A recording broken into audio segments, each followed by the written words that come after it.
আসসালামু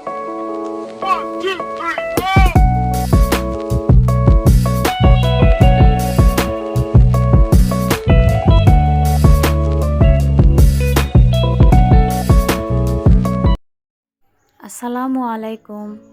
কেমন আছেন সবাই? আশা করি সবাই মহান আল্লাহর রহমতে ভালো আছেন। আমরাও আলহামদুলিল্লাহ ভালো আছি। নতুন আরও একটি ভিডিও নিয়ে আপনাদের কাছে হাজির হলাম। তো আজকে ব্লেন্ডারের মেশিনটা কিভাবে ক্লিন করতে হয় সেটাই আপনাদের সাথে শেয়ার করব। তো অনেকে তো অনেকভাবেই পরিষ্কার করেন। আর এই যে দেখুন আমার ব্লেন্ডারের মেশিনের কি অবস্থা। তো প্রায় ৬-৭ মাস হয়ে গেছে এটাকে আমি পরিষ্কার করিনি। তো এভাবে আসলে তো আমি বেশি দিন ফেলে রাখি না, কিন্তু এবার আমার বিভিন্ন সমস্যার কারণে এটাকে আমি পরিষ্কারই করতে পারিনি। তো সেটাই আজকে আপনাদের সাথে পরিষ্কার করে দেখাবো। আর এই যে দেখুন ময়লাগুলো কিভাবে শক্ত হয়ে লেগে আছে। তো আসলে আমরা তো অনেক রকমের জিনিসই ব্লেন্ডার করে থাকি। তো আমি যেভাবে পরিষ্কার করি সেটাই আপনাদের সাথে আজকে শেয়ার করব। তো আমি এখানে পরিষ্কার করার জন্য তো এই যে এরকম যে বেবি ওয়েপস আছে কিংবা বিভিন্ন টাইপের ওয়েপস থাকে। তো আমার বাসায় যেহেতু বাচ্চা আছে, তো সে কারণে দেখা যায় আমার তো বেবি ওয়েপস সবসময় লাগে।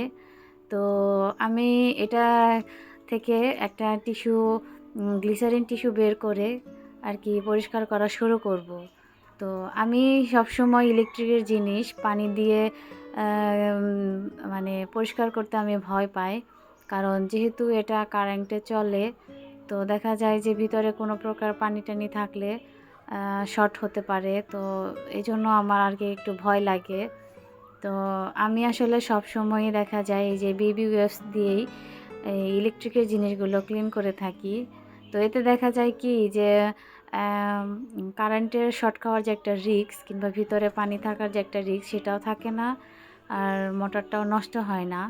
তো আমি এখান থেকে একটি ওয়েপস টিস্যু বের করে তো ফার্স্ট পর্যায়ে আর কি মুছে নেওয়ার চেষ্টা করছি। তো আর যেহেতু বেশ কিছু দিন হয়েছে এটাকে পরিষ্কার করা হয়নি, তো ময়লাগুলো একটু শক্ত হয়েই আছে।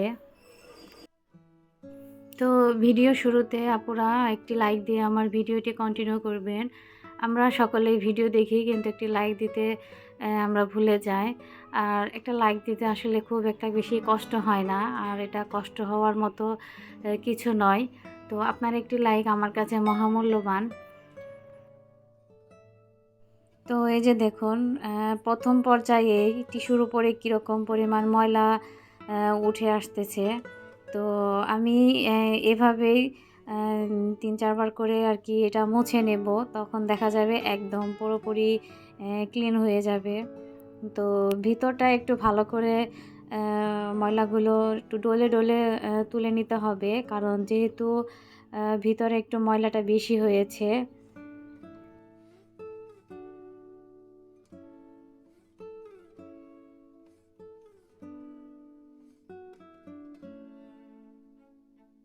তো মেশিনের যে এই যে ভিতরের যে একটা অংশ, চিপা অংশ, তো সেটার ভিতরে আমি টিস্যুর একটি সাইড ঢুকিয়ে দিয়ে আর কি ভালোভাবে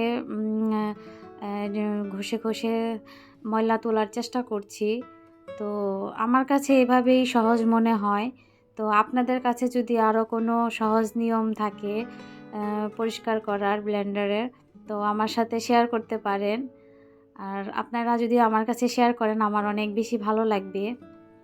তো এই তো আমি ভিতরেরটা একটু ভালো করে মুছে এখন বাহিরের অংশে, আর এই যে দেখতে পাচ্ছেন আমি তো দেখা যায় আমার বাসায় চালের ব্যাটারটা বেশি লাগে। তো এটা আসলে চালের ব্যাটারেরই একটা দাগ।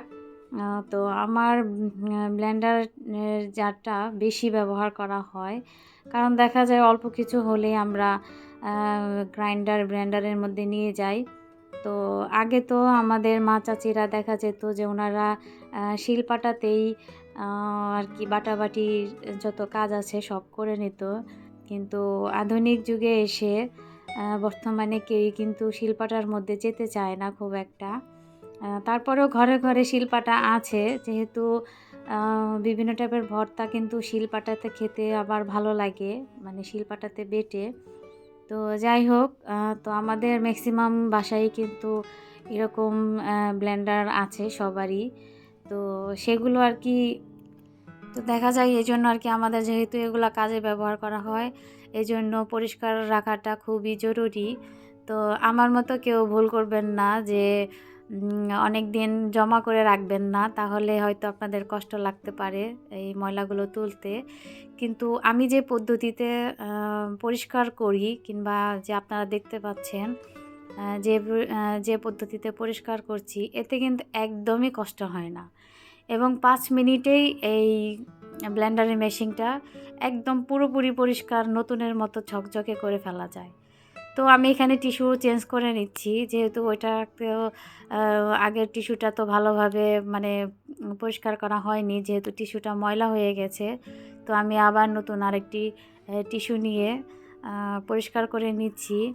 তো এই যে দেখুন, এখনই কিন্তু ঝকঝক করছে। তো তাহলে ভাবেন যে একটু পরে এটার অবস্থা মানে লাস্ট ফিনিশিংটা আমার কীরকম হবে। তো আপনারা তো দেখতেই পাবেন, আমার সাথে থাকুন। তো পুরনো সেই কথাটি আবারও আপনাদের মনে করিয়ে দিচ্ছি।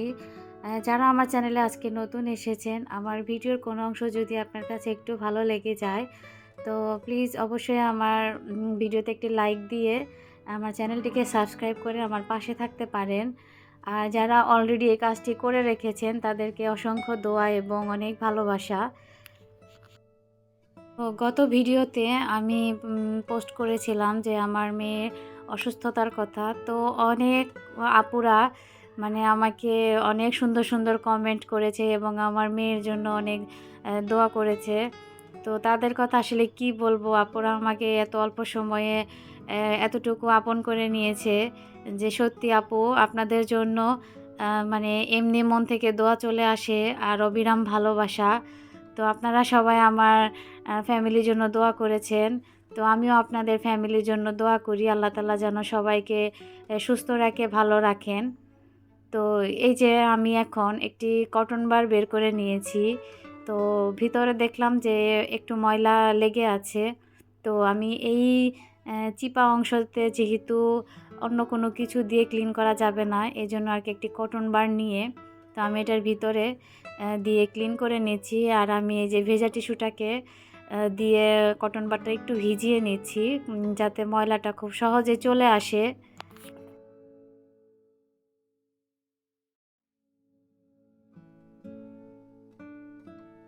আর এই যে দেখতে পাচ্ছেন কটন বারে কিন্তু ছোটোখাটো মানে যে সমস্ত ময়লাগুলো আছে সেগুলো কিন্তু চলে আসছে কটন বারের সাথে। আর এই যে পাশে যে সাইডে যে ভিতরে মোটরের বাতাস চলাচলের জন্য যে ফাঁকা করে রাখা, তো এগুলো তো আসলে কিন্তু কোনো কাপড় ঢুকিয়ে কিংবা করে করা যায়, পরিষ্কার করা যায় না। তো এই জন্য আমি আর কি কটন বারগুলো দিয়েই ভিতরে পরিষ্কার করে নিচ্ছি। আর এই যে ওপরের অংশতেও কিছু অংশতে একটু ময়লাগুলো বের করে নেওয়ার চেষ্টা করছি। তো খুব সহজেই আসলে পরিষ্কার করে নেওয়া যায়।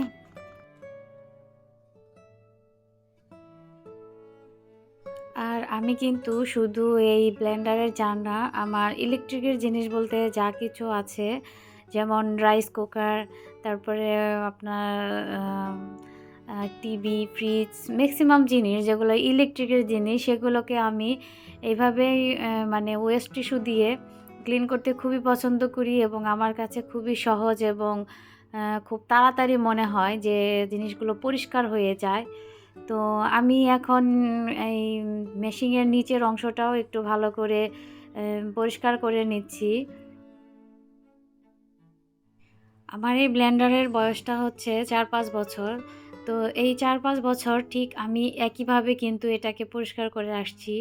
আর এটা আমার প্রায় প্রতিদিনই ব্যবহার হয়।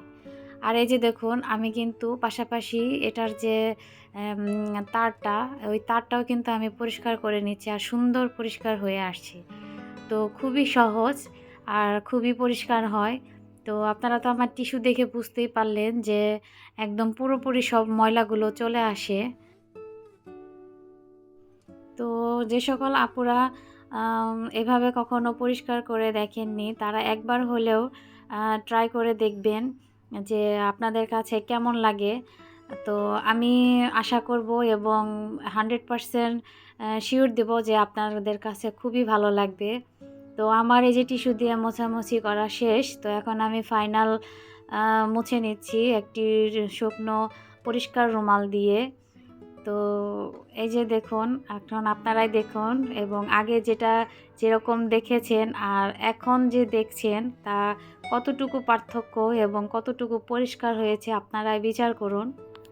এই যে আমি আপনাদের পুরো মেশিনটা ঘুরিয়ে ঘুরিয়ে দেখিয়ে দিচ্ছি।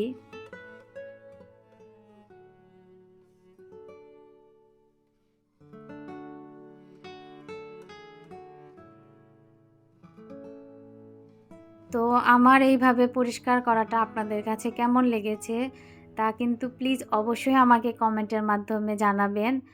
আর আপনার কাছে যদি ভালো লেগে যায় তাহলে ভিডিওটি প্লিজ শেয়ার করে দিবেন। আর এই তো আমার ফাইনাল লুক। এখন আমি জিনিসটা জায়গায় রেখে দেব। তো আমি ভিডিওর শেষ পর্যায়ে চলে এসেছি। পরবর্তী ভিডিওর নিয়ে আবার আপনাদের সাথে হাজির হব। সে পর্যন্ত সবাই অনেক বেশি ভালো থাকবেন, সুস্থ থাকবেন। আল্লাহ হাফেজ।